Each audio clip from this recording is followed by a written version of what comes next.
अस्सलामु अलैकुम वरहमतुल्लाहि वबरकातुहू औज़ु बिल्लाहि मिनश शैतानिर रजीम बिस्मिल्लाहिर रहमानिर रहीम। శాపగ్రస్తుడైన సైతాను బారి నుంచి సృష్టికర్త అయిన అల్లాహ్ యొక్క రక్షణని అల్లాహ్ యొక్క సహాయాన్ని రక్షణ వేడుకుంటూ ఉన్నాను, ఆమీన్. అల్లాహ్ ప్రవక్త ముహమ్మద్ సల్లల్లాహు అలైహి వసల్లం గారిపైన శాంతి సుఖాలు కురిపించండి వల్ల, ఆమీన్. ఇప్పుడు నేను చెప్పబోయే యొక్క హదీస్లో అల్లాహ్ సుబ్హానహు వ తఆలా కొన్ని పాపాలు గురించి చెప్తున్నా. అంటే కొన్ని విషయాలు పాపాలకు దారితీస్తాయి, ఆ యొక్క పాపాలకు దూరంగా ఉండండి అని చెప్తున్నారు.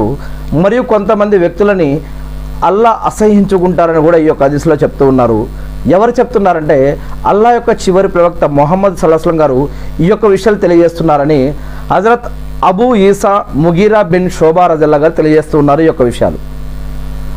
మరి ఆ విషయాలు ఏమిటి అంటే దైవ ప్రవక్త ముహమ్మద్ సల్లల్లాహు అలైహి వసల్లం గారు ఏమని చెప్పారంటే మాతృమూర్తులకు అవిధేయత చూపటాన్ని, మాతృమూర్తులు అంటే ఎవరు? తల్లిదండ్రుల పట్ల అవిధేయత చూపటాన్ని మరియు తనపై ఉన్న బాధ్యతలను నెరవేర్చకుండా తనపైన ఉన్న బాధ్యతలు నెరవేర్చకుండా తనకు లేని హక్కుల కోసం ఇతరులపై ఒత్తిడి తేవటాన్ని, తనపై ఉన్న బాధ్యతలు నెరవేర్చకుండా తనపై లేని హక్కుల కోసం ఇతరులపై ఒత్తిడి తేవటాన్ని రెండో విషయం. ఇక మూడవది ఆడపిల్లల్ని సజీవ సమాధి చేయటాన్ని దేవుడు మరియు నిషేధించాడు దేవుడు. అలాగే వ్యర్థ ప్రాలాపనల్ని మరియు అనవసరమైన ప్రశ్నలు వేయటాన్ని, ధనాన్ని నాశనం చేసుకోవటాన్ని ఆయన అసహ్యించుకుంటాడు. ఈ యొక్క హదీసులో ఎన్ని విషయాలు గమనించారా మీరు? ఈ యొక్క ప్రవక్త ముహమ్మద్ సల్లల్లాహు అలైహి వసల్లం గారు చెప్పారు, అల్లాహ్ యొక్క చివరి ప్రవక్త ముహమ్మద్ సల్లల్లాహు అలైహి వసల్లం గారు చెప్తూ ఉన్నారు ఏమని? ఈ యొక్క విషయాలు అల్లాహ్ సుబ్హానహు వ తఆలా గాబ్రియల్ అనే దేవదూత ద్వారా ప్రవక్తకి వహీ రూపంలో తెలియజేస్తే ప్రవక్త గారు ఇవి అక్కడున్న మానవాళికి తెలియజేస్తూ ఉన్నారు. తల్లిదండ్రులకు అవిధేయత చూపటం చాలా పెద్ద పాపం. వారిని కష్టపెట్టవద్దు, వారిని ఇబ్బంది పెట్టవద్దు, వారిని కొట్టవద్దు, వారిని తిట్టవద్దు, వారిని ఇబ్బందులు పెట్టవద్దు. వారికి రక్షణ కల్పించాలి. వారి యొక్క వైద్యం, ఆరోగ్యము మరియు వారికి దుస్తులు, ఇల్లు, ఆహారము ఏదైతే మనం వారికి చేయాలో అవన్నీ కూడా చేయడం కోసం ప్రయత్నించాలి. వారికి అవిధేయత చూపకూడదు, వారిని గౌరవించాలి, వారి పరువు తీయకూడదు, వారికి సహాయం చేయాలి. ఇది మరియు వారిని హేళన చేయవద్దు. తల్లిదండ్రులని మరి వృద్ధాశ్రమాలకి గురి కానియొద్దు, లేదా రోడ్ల మీద గెంట వేయొద్దు. ఆస్తిపాస్తుల కోసం మనం భార్య చెప్పిందనో, భర్త చెప్పిందనో, ఇంకెవరో స్నేహితులు చెప్పారనో, ఇంకెవరో సమాజం ఏదో అంటుందని వారిని ఇబ్బందులకి గురి చేయొద్దు. వారిని సాధ్యమైనంత వరకు మనం చూసుకోవడం కోసం ప్రయత్నించాలి. ఇది ఒక విషయం. ఇక రెండవది, తనపై ఉన్న బాధ్యతలు నెరవేర్చకుండా ఒక వ్యక్తి పైన దేవుడు ఏ బాధ్యతలు పెట్టాడు? ఒక కొడుకుగా, లేదా కూతురుగా, లేదా తల్లిగా, తండ్రిగా, భర్తగా, భార్యగా, అత్తగా, లేకపోతే సమాజంలో ఒక పౌరుడిగా, లేదా అల్లాహ్ యొక్క దేవుడి యొక్క భక్తుడిగా, లేదా ఒక లీడర్గా, ఒక నాయకుడిగా, ఒక బాధ్యత కలిగిన ఒక వ్యక్తిగా, సమాజంలో ఒక మంచి పౌరుడిగా వారిపైన దేవుడు ఏదైతే హక్కులు పెట్టాడో అవి కుటుంబంలో, స్కూల్లో, కాలేజీలో, హాస్పిటల్లో, సమాజంలో, వీధిలో, ఏదైనా ఒక ప్రోగ్రాంలో, ఏదైనా ఒక వ్యవస్థలో ఎక్కడ ఎవరికైతే ఏ బాధ్యతలు, ఏ హక్కులైతే పెట్టాడో వారు వాటిని నెరవేరుస్తూ ఉండాలి. ఎవరికైతే దేవుడు ఎవరికి విద్య ఇచ్చాడు, ఒకరికి వైద్యం ఇచ్చాడు, ఒకరికి తెలివి ఇచ్చాడు, ఒకరికి పని ఇచ్చాడు, ఇలా ఎవరికి ఏది అయితే ఈ సమాజంలో వారికి ఒక టాలెంట్ ఇచ్చి వారిని ఎటువైపు అయితే దేవుడు తీసుకెళ్తున్నాడో వారు ఆ పని చేస్తూ పోతూ ఉండాలి, మంచి పద్ధతిలో, మంచి వేలో. ఆ యొక్క పనుల్ని వదిలేసి వారిపై లేని హక్కుల కోసం ఇతరులపై ఒత్తిడి గనక తేవటాన్ని దేవుడు అసహ్యించుకుంటాడు. అది కూడా ఒక పాపంగా చెప్పడం జరిగింది. వారి యొక్క హక్కులను, వారి యొక్క పనులను వదిలేయటం కూడా దేవుడు అసహ్యించుకుంటాడు అని చెప్పడం జరిగింది.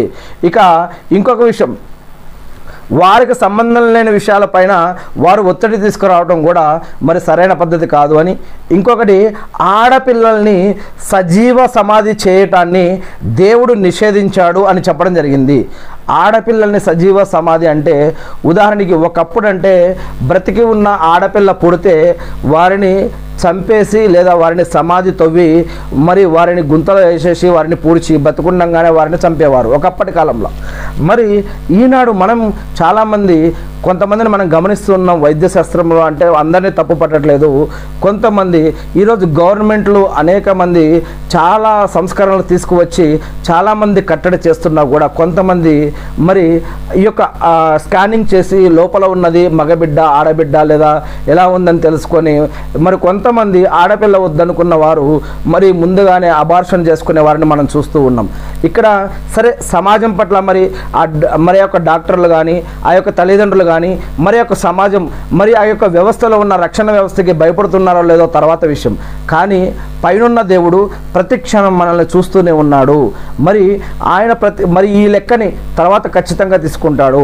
ఆయన ఎవరికి ఆడపిల్లనివ్వాలి, ఎవరికి మగపిల్లవాడినివ్వాలి, వారిని ఎలా పెంచాలి, ఎలా పోషించాలి, వారిని ఈ యొక్క ప్రపంచంలోకి తెచ్చాక వారికి ఎటువంటి ఉపాధి ఇవ్వాలి, వారిని ఎలా నడపాలి, ఎవరికిచ్చి పెళ్లి చేయాలి, లేదా వారికి ఎటువంటి టాలెంట్ ఇవ్వాలి, వారిని ఏ వ్యవస్థలో ఏ విధంగా ఎక్కడ కూర్చోబెట్టాలి, ఇవన్నీ కూడా ఆయనే చూసుకుంటాడు. ఖురాన్లో ఒక వాక్యం అల్లా చెప్తూ ఉన్నాడు, నేనే ఈ యొక్క ప్రపంచాన్ని నేను పుట్టించాను, ఇక్కడ ఉన్న వాటిని పోషించేది కూడా నేనే. అంటే ఈ యొక్క సముద్రంలో ఉన్న చేపలకి, సముద్రం పైన ఉన్న జంతువులకి, సముద్రం లోపల ఉన్న జీవులకి, అడవుల్లో ఉన్న జీవులకి, అడవు లోపల చెట్లల్లో రాళ్ళల్లో లోపల బయట భూమి లోపల భూమి పైన ఆకాశంలో ఎగిరే మరియు అనేక రకాల జీవచర రాశులు రేపటి కోసం అవి ఏవి దాచుకోకపోయినా సరే వాటిని పోషించే బాధ్యత మాది అని అల్లా చెప్తూ ఉన్నారు. అదేవిధంగా ఓ మానవులారా, మిమ్మల్ని కూడా పుట్టించింది నేనే, మీకు ఎప్పుడు ఎక్కడ ఏ ఉపాధిని ఇవ్వాలి, ఎలా మిమ్మల్ని ఎటు తీసుకొని పోవాలనేది కూడా నా బాధ్యతే.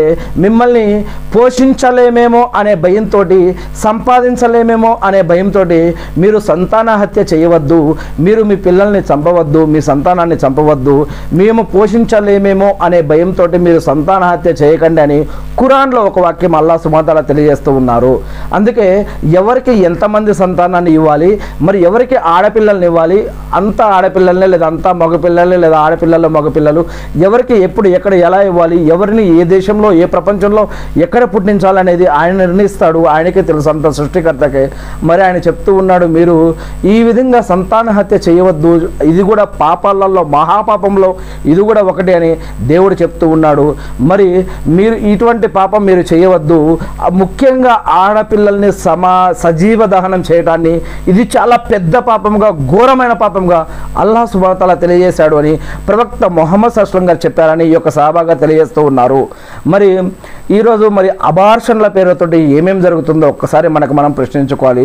ఒక ముస్లిం అయి ఉండి కల్మా చదివి నమాజులు, ఉపవాసాలు, సదకా ఖైరాతులు, జకాతులు, హజ్జుమ్రాలు, దాన ధర్మాలు, దువాలు, కుర్బానీలు ఇవన్నీ చేస్తూ కూడా పెళ్లి చేశాక అయ్యో మా పిల్ల ఇంతమందిని కనలేదు, లేదా అయ్యో మా పిల్ల ఇప్పుడు ప్రస్తుతానికి ఈ వయసులో మా పిల్లల్ని కనలేదు, లేదా వీకుగా ఉంది, అలా ఉంది, ఇలా ఉందని చెప్పి చాలా మాటలు మనం వింటూ ఉన్నాం. మరి అల్లాహ్ సుబ్హానహు వ తఆలా చెప్తూ ఉన్నారు, మీరు నా మీద నమ్మకం ఉంచి మీకు ఒక వయసు రాగానే మీరు ముందుగా పెళ్లి చేసుకోండి.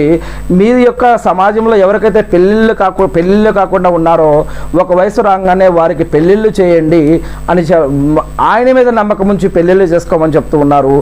ఆయన మీద నమ్మకం ఉంచి మీరు ఈ యొక్క మరి కుటుంబ వ్యవస్థని నిర్మించమని చెప్తూ ఉన్నారు. ఆయన మీకు ఉపాధిని, ఆయన మీద నమ్మకం ఉంచి కనుక మీరు ఈ యొక్క విషయాన్ని కొనసాగిస్తే ఆయన మీకు ఉపాధిని కూడా ప్రసాదిస్తాడని చెప్తూ ఉన్నారు. మరి ఎటువంటి భయం పెట్టుకుని మనం ఎటువైపు వెళ్తూ ఉన్నాం? మరి మన యొక్క ఈమాన్, విశ్వాసం మరి తక్కువ అనేది మరి ఇక్కడ లేదా? మరి కేవలం నమాజులు, ఉపవాసాలు, సదకా ఖైరాతులు, హజ్జుమ్రాలు, జకాతులు, కుర్బానీలు, దానధర్మాలు ఇక్కడ మాత్రమే నా ఇస్లాం. మరి ఈ యొక్క విషయంలో మన యొక్క ఈమాన్ ఏమైపోతుంది, ఈ యొక్క విషయంలో మన యొక్క తక్కువ ఏమైపోతుంది అని మనం ఖురాన్ మరియు హదీసులను ఆలోచించి చూసి మనల్ని మనం ప్రశ్నించుకొని ఈ యొక్క విషయంలో మన యొక్క ప్రవర్తన, మన కుటుంబ సభ్యులు, బంధువులు, బంధుత్వంలో ఎలాంటి వారు ఎలా ఉన్నారు, ఈ యొక్క విషయం పట్ల ఎటువంటి నిర్ణయం తీసుకుంటున్నారు అని మనం ఆలోచించుకోవాలి. అలాగే ఈ యొక్క హదీసులో ఇంకొక విషయం చెప్తూ ఉన్నారు, అదేమిటంటే వ్యర్థ ప్రేలాపనలు మరియు అనవసరమైన ప్రశ్నలు వేయటాన్ని, దీనిని కూడా అల్లా అసహ్యించుకుంటాడు. వ్యర్థ ప్రేలాపనలు అంటే మరి అవసరం లేని విషయాలు, మరి ఈరోజు కామెడీ అని, టైంపాస్ అని అనేక రకాల ప్రోగ్రాంలు, వీడియోలు అనేక రకాల మరి అనేక రకాల మనం చాలా ఈరోజు దానికోసం మన యొక్క జీవితాన్ని, సమయాన్ని, డబ్బులని వెచ్చించి మన యొక్క జీవితంలో చాలా భాగాన్ని వాటికి వెచ్చిస్తూ మనం ఈరోజు ఏం చూస్తూ ఉన్నాం, ఏం తీస్తూ ఉన్నాం, ఎలా ఉన్నాం, ఎటు జీవిస్తున్నాం, ఎటు పోతూ ఉన్నాం, టైంపాస్ అని చెప్పి ఫ్రెండ్స్ మరి ఎక్కడెక్కడ కూర్చుంటూ ఉన్నాం, ఏ విషయాల గురించి మాట్లాడుతూ ఉన్నాం, ఎవరి గురించి మాట్లాడుతూ ఉన్నాం, అంటే ఒక వ్యక్తిని కించపరచడం, ఒక వ్యక్తిని హేళన చేయడం, ఒక వ్యక్తిని ఇబ్బందులకు గురి చేయడం, అది మనకి కామెడీయా? మనం ఎటుపోతున్నాం? మరి ఎటువంటి దుస్తులు వేసుకున్న వారిని ఈరోజు మనం ఏ విధంగా చూస్తూ ఉన్నాం? అటువంటి దుస్తులు మన కుటుంబంలో వేసుకోవడం మనం ఇష్టపడతామా, లేదా మనం వేసుకోవడం ఇష్టపడతామా? మరి మనకి ఇస్లాం ఎటువంటి పద్ధతులు నేర్పిస్తూ ఉంది, ఖురాన్ హదీస్ ఎటువంటి పద్ధతులు నేర్పిస్తూ ఉంది? మరియు అసలు వ్యర్థ ప్రలాపనలు అంటే ఏమిటి, వృధా మాటలు, వేస్ట్ మాటలు అంటే ఏంటి? ఒక్కసారి అది ఆలోచించుకోవాలి మనం. అసలు వేస్ట్ మాటలు అంటే ఏంటి, వృధా మాటలు అంటే ఏంటి? ఎటువంటి వేస్ట్ మాటల్ని అల్లా ఇష్టపడడు? ఎందుకు అసలు వేస్ట్ మాటలు, వృధా మాటలు అని చెప్పడం జరిగింది? ఆ యొక్క వేస్ట్ మాటల్ని అల్లా ఇష్టపడడు అంటే మరి మన యొక్క కుటుంబంలో కానీ, స్నేహితులతో కానీ, బంధుమిత్రులతో కానీ, బయట కానీ ఎటువంటి మాటలు, ఎవరితో ఎలా మాట్లాడుతూ ఉన్నాం? వీటిల్లో ఏమైనా వేస్ట్ మాటలు, వ్యర్థ మాటలు, వేస్ట్ ప్రేలాపనలు, మళ్ళీ కామెడీ, టైంపాస్ అని చెప్పి ఇతరులని కించపరిచే మాటలు, ఇతరులని అవమానపరిచే మాటలు, ఇక్కడ ఉన్నది లేనట్లుగా, లేనిది ఉన్నట్లుగా ఊహించుకొని క్రియేట్ చేసుకొని మరి ఇలాంటి అఫ్వాలు ఉడాయించడం, ఒకరి గురించి చెడుగా మాట్లాడటం, ఒకరి పరువు తీయటం, మరి ఇంక ఇతరుల గురించి మనకు అవసరం లేని ఎన్నో విషయాల గురించి మనం వృధాగా చర్చించడం, వీటి వల్ల మనకు వచ్చే లాభం ఏంటి?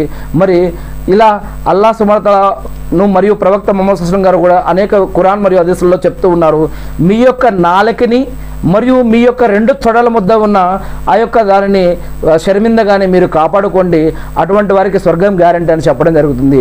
నాలుకని మరియు మీ యొక్క 2 తొడల మధ్య ఉన్న షర్మిందగానే మీరు కాపాడుకోండి, అటువంటి వారికి స్వర్గం గ్యారెంటీ అయ్యే అవకాశం ఉందని ఇక్కడ ఇస్లాంలో తెలియజేయడం జరుగుతూ ఉంది. మరి ఈ యొక్క వ్యర్థ ప్రాలాపనల వల్ల మరి మనం ఎటు పోతున్నాం? మన యొక్క కల్చర్, మన యొక్క థింకింగ్, మన యొక్క ఆలోచన, మన యొక్క పద్ధతులు ఎటు పోతున్నాం? ఇదే వ్యర్థ ప్రాలాపనలే కాకుండా సమయాన్ని వృధా చేయటం ఈ యొక్క ఫోన్లో వీడియోలు, రీల్స్, అనేక రకాల వీటితోటి మనం ఎలా ఎటువైపు పోతూ ఉన్నాం? ఈరోజు కొన్ని కామెడీ ప్రోగ్రాంలు, స్కిట్లు అని, అవని ఇవని, మరి ఇవి ఎంతవరకు మన ఇస్లాం పద్ధతిలో కరెక్టు? మరి కొన్ని ఆటలు, పాటలు అని చెప్పేసి మరి వాటిల్లో ఇస్లాంకి వ్యతిరేకంగా, ఖురాన్ మరియు వ్యతిరేకంగా అక్కడ నమాజ్ టైం వెళ్ళిపోతుంది. అక్కడ ఇస్లాంలో మరి మ్యూజిక్ హరాం, ఆడ మ్యూజిక్ ఉంటుంది. ఇస్లాంలో వస్త్రధారణ ఒక రకంగా ఉంది, అక్కడ వస్త్రధారణ వేరేగా ఉంటుంది. మరియు అక్కడ బెట్టింగులు కానీ, మద్యం కానీ, ఇలా వీడియోగ్రఫీ కానీ, ఇంకా ఇతర అనేక నగ్నత్వానికి సంబంధించిన సగం బట్టలు కానీ, ఇలా అనేక విషయాలు హరాం ఉన్న దగ్గర మరి మనం ఎక్కడైతే కొన్ని ఆటలు, పాటలు, కొన్ని వీడియోలు, గేమ్లు అట్లా చూస్తూ ఉన్నామో అక్కడ ఇవన్నీ ఉన్నాయి. మరి ఈ యొక్క వీటి వల్ల బెట్టింగులు కానీ, వడ్డీలు కానీ, అనేక మంది చనిపోవడం కానీ, సమయాన్ని వృధా చేయడం కానీ, లేదా ఈజీ మనీ కోసం కానీ అనేక రకాల దానికి కొన్ని విషయాలు, కొన్ని వ్యర్థ ప్రలాపనలు, పనికిరాని కొన్ని ఆటలు, మరి కొన్ని విషయాలు వీటికి కారణమవుతూ ఉన్నాయి. అటువంటి వాటిల్లో మనమేమైనా ఇన్వాల్వ్మెంట్ ఉన్నామా అని మనల్ని మనం సరిదిద్దుకోవడం కోసం ప్రయత్నించాలి. ఇస్లాం ప్రకారం మనం స్వర్గానికి వెళ్ళాలి అంటే మనం జీవించి ఉన్నప్పుడే మనల్ని మనం కొంచెం సంస్కరించుకోవడం కోసం ప్రయత్నించాలి అని ఒక ఆలోచన కోసం మాత్రమే ఇక్కడ ఉన్న హదీస్ని ఇక్కడ ఒకసారి చదువుకోవడం జరుగుతూ ఉంది. మరి ఇటువంటి విషయాలని అల్లా నిషేధించాడు, మరియు అల్లా ఇటువంటి వాటిని మరియు ఇటువంటి వారిని అల్లా ఇష్టపడడు అని, అలాగే వ్యర్థ ప్రేలాపనలు, అనవసరమైన ప్రశ్నలు వేయటాన్ని అల్లా అసహ్యించుకుంటాడు అని, ఇంకొక విషయం ముఖ్యంగా ధనాన్ని, డబ్బుని లేదా ఆస్తిని లేదా సంపదని నాశనం చేసుకోవడాన్ని అల్లా అసహ్యించుకుంటాడని చెప్పడం జరిగింది. ఎంతోమంది ఈ యొక్క ప్రపంచంలో పేదవారిగా మరి ఉంటారు, ఎంతోమంది ధనికులుగా కూడా ఉంటారు, ఎంతోమంది మహా గనులు ఉంటారు. అల్లాహ్ సుబ్హానహు వ తఆలా ఎవరికి ఉపాధి ఇవ్వాలి, ఎవరికి ఇవ్వకూడదు, ఎవరికి ఏందనేది మొత్తం కూడా అల్లాహ్ ఇస్తూ ఉంటాడు. ఎంతోమంది ఉపాధి లేకుండా కష్టాలు, నష్టాలు, బాధల్లో, ఇబ్బందుల్లో, ఇల్లు లేక కిరాయి ఇళ్లలో ఉండి, వరదలు వచ్చి అనేక రకాల ప్రపంచంలో అనేక రకాల చోట్ల యుద్ధాలు, కరువు కాటకాలు, అనారోగ్యాలు వచ్చి ఎంతోమంది ఎన్నో ఇబ్బందుల్లో ఉంటారు. అయినా సరే మీకు ఉపాధి దొరుకుతుంది, మీరు ఆరోగ్యంగా ఉన్నారు, మీరు మీరు మంచిగా ఉన్నారు, అల్లా మీకు ఉపాధి ఇస్తూ ఉన్నాడు, మీరు సరైన పద్ధతుల్లో ఉండి మంచి ప్రదేశాల్లో మంచి ప్రాంతాల్లో కూడా ఉండి అల్లా ఇచ్చే సంపదని, దేవుడిచ్చే సంపదని మరి ఈరోజు సిగరెట్లు, గుట్కా, తంబాకు, జర్దా, మద్యం అని ఇటువంటి వాటికి మనం ఖర్చు చేయడం ఎంతవరకు కరెక్ట్? ఇటువంటి వ్యాపారాన్ని కానీ ఇటువంటి అలవాట్లను కానీ ఇస్లాం ఎంతవరకు ఒప్పుకుంటుంది? ఒక ఉల్లిపాయ, ఎల్లుల్లిపాయ మనం తినవచ్చు, అది హలాలే, కానీ అది తిని మసీదుకి వెళ్ళటం ఇస్లాం ఒప్పుకోవట్లేదు. అదేవిధంగా ఏది తినొచ్చు, ఏది తినకూడదు, ఏది సంపాదించవచ్చు, ఏది సంపాదించకూడదు, దీనిని హరాం మరియు హలాల్ అనే పద్ధతిలో ఇస్లాం తెలియజేస్తూ ఉంది. మరి మన సంపాదన హలాల్ పద్ధతిలోనే ఉందా లేదా హరాం పద్ధతిలో ఉందా? మరి మన యొక్క సంపాదన మూలంగా ఈ యొక్క సమాజంలో మంచి జరుగుతుందా, చెడు జరుగుతుందా? మంచి పద్ధతిలో సంపాదిస్తున్నామా, చెడు పద్ధతిలో సంపాదిస్తున్నామా? మరియు ధార్మికంగా షిర్క్ మరియు బిదాత్ మరియు హరాంకి సంబంధించిన సంపాదన కాకుండా హలాల్ పద్ధతిలో మనం సంపాదిస్తున్నామా లేదా అనేది కూడా ఇస్లాం ఆలోచించమని చెప్తూ ఉంది. మీరు సంపాదించే ఈ యొక్క సంపాదన షిర్క్ మరియు బిదాత్కి మీరు కారణం కాకుండా హలాల్ పద్ధతిలో మంచి పద్ధతిలో సంపాదించండి, కుర్బానీ చేయండి లేదా హిజ్రత్ చేయండి. ఈ యొక్క ప్రపంచం చాలా పెద్దగా ఉంది.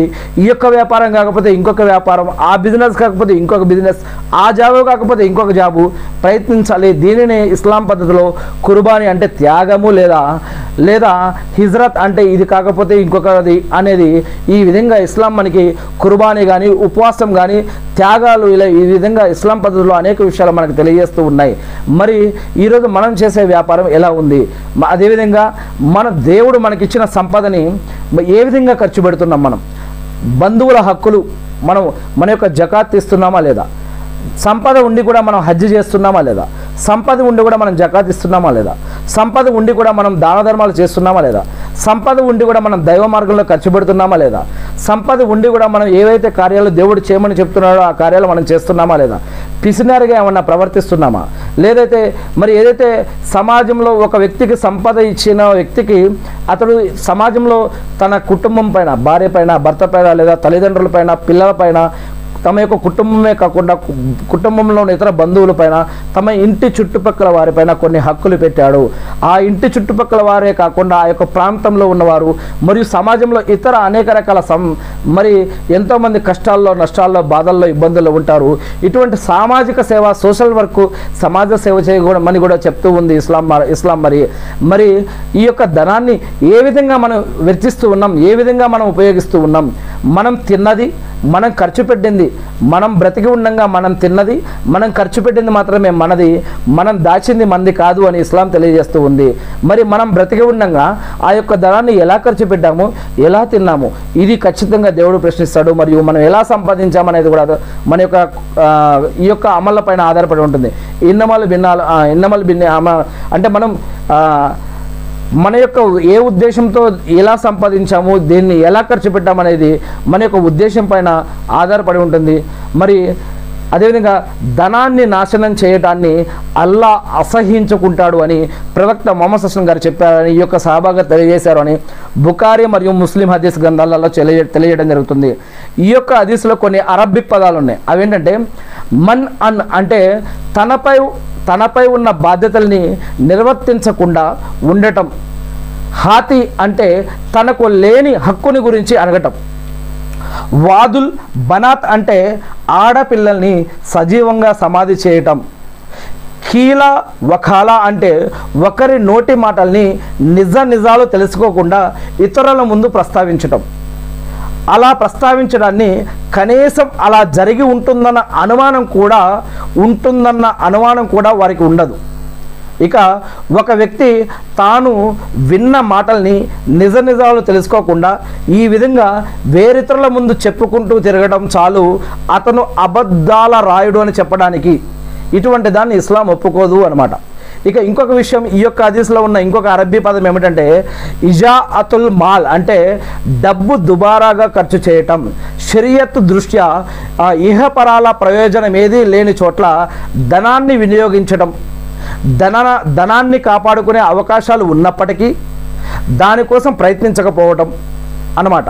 ఇక కసరతు సువాల్ అంటే ఇది కూడా ఒక అరబిక్ పదం ఈ యొక్క హదీస్లో వస్తుంది. అంటే అనవసరంగా అధిక ప్రశ్నలు వేయటం, ఇది కూడా మన అవసరం లేని విషయాల వెంట పడటం, అధిక ప్రశ్నలు వేయటం, సంబంధం లేని ప్రశ్నలు వేయటం కూడా ఇది కూడా సరైనది కాదు అని. ఇంకా ఇలాంటి ఈ యొక్క అధ్యాయానికి ఈ యొక్క హదీస్కి సంబంధించి అనేక హదీసులు ఇంతకుముందు మనం చెప్పుకోవడం జరిగింది. ఏది ఏమైతేనేమి నేను ఆ సృష్టికర్త అయిన అల్లాహ్ని ప్రార్థిస్తూ ఉన్నాను. అల్లా, మీరు ఏ ఉద్దేశంతో అయితే ప్రవక్త మొహమ్మద్ సల్లల్లాహు అలైహి వసల్లం గారి ద్వారా ఈ యొక్క ఖురాన్ మరియు హదీస్ విషయాలు మాకు తెలియజేసి ఉన్నారో వాటిని మేము తెలుసుకొని, నేర్చుకొని, అర్థం చేసుకొని, గుర్తుపెట్టుకొని వాటి ప్రకారం మేము జీవిస్తూ మిమ్మల్ని ఆరాధిస్తూ తెలియని ఇతర మా సోదరులకు తెలియజేసే భాగ్యాన్ని మాకు ప్రసాదించండి వల్ల ఆమీన్. అల్లా, మా యొక్క పాపాలను క్షమించండి వల్ల మాలో ఉన్న తప్పులను మేము తెలుసుకొని మేము సరైన మార్గంలో సరైన పద్ధతిలో ఈ సమాజంలో అందరితో కలిసిమెలిసి జీవించే భాగ్యాన్ని మాకు ప్రసాదించండి వల్ల మీరు మాపై ఉంచిన బాధ్యతలు, హక్కులు తెలుసుకొని వాటిని నెరవేర్చుకునే భాగ్యాన్ని ఈ యొక్క ప్రపంచంలో మేము మానవుడిగా జీవించి ఉన్నప్పుడే మరి మా యొక్క పనులు చేసుకునే భాగ్యాన్ని మాకు ప్రసాదించండి వల్ల అల్లా, సైతానుల నుంచి, జిన్నాతుల నుంచి, మనుషులు చేసే ఆగడాలు, కుట్రకుతంత్రాలు, అవమానాలు, అప్పులు, ఆకలి దప్పుకలు, షిరుకు, బిదాతు, హరాము, దజ్జాలు, సైతాను మరియు యాజూజ్ మాజూజ్ మరియు ఇతర ప్రాణం పెట్టేప్పుడు బాధ నుంచి, దజ్జాలు ఉపద్రవం నుంచి, సమాధి శిక్ష నుంచి, అల్లా నరకయాత్ర నుంచి మమ్మల్ని, మా కుటుంబ సభ్యుల్ని, మీ యొక్క దాసులందరినీ కూడా రక్షించండి వల్ల అల్లా, మా యొక్క నమాజులు, ఉపవాసాలు, సదకా ఖైరాతులు, జకాతులు, హజ్ ఉమ్రాలు, దాన ధర్మాలు, కుర్బానీలు, నమాజులు, ఉపవాసాలు, దువాలు వీటన్నిటిని కూడా స్వీకరించండి వల్ల ఎవరైతే దువా చేయమని అడిగారో, ఎవరైతే ప్రార్థనలో గుర్తుపెట్టుకోమన్నారో, ఎవరి కోసమైతే మేము ప్రార్థన చేస్తామని కూడా చెప్పామో వారందరి తరపున కూడా మేము మిమ్మల్ని ప్రార్థిస్తూ ఉన్నాం వల్ల ఆమీన్. అల్లా, ఇబ్రాహీం అలైహిస్సలాం గారి పైన, ఆయన కుటుంబ సభ్యులపైన, ఆయన ఉమ్మత పైన శాంతి శిఖాలు కురిపించండి వల్ల అదేవిధంగా అల్లా ప్రవక్త మొహమ్మద్ సల్లల్లాహు అలైహి వసల్లం గారి పైన, ఆయన కుటుంబ సభ్యులపైన, ఆయన ఉమ్మతపై కూడా శాంతి శిఖాలు కురిపించి మకామే ముహమ్మద్కు ప్రవక్తాన్ని వారసున చేసి అంతిమ దినం రోజు వసలతా స్థానాన్ని ప్రవక్త మొహమ్మద్ సల్లల్లాహు అలైహి వసల్లం గారికి ప్రసాదించండి వల్ల ఆమీన్. అల్లా, మా యొక్క పాపాలను క్షమించండి వల్ల మా యొక్క ప్రార్థనని స్వీకరించండి వల్ల ఆమీన్. అల్లాహు అక్బర్, అల్హమ్దులిల్లాహ్, సుబ్హానల్లాహ్, అల్లాహు అక్బర్, అష్హదు అన్ లా ఇలాహా ఇల్లల్లాహు.